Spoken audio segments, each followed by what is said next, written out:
সমস্ত অন্যায়ের বিচার আমরা করব। আপনারা সেনাবাহিনীর প্রতি আস্থা রাখেন, সশস্ত্র বাহিনীর প্রতি আস্থা রাখেন।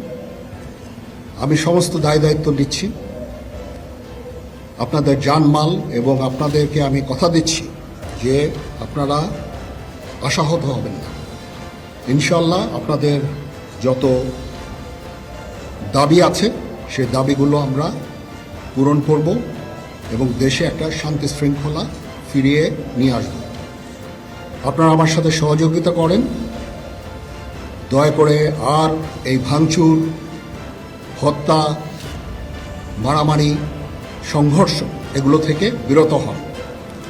আমি নিশ্চিত যে আপনারা যদি আমার কথা মতো চলেন, আমাদের সাথে যদি একসাথে যদি কাজ করি আমরা, নিঃসন্দেহে আমরা একটা সুন্দর পরিণতির দিকে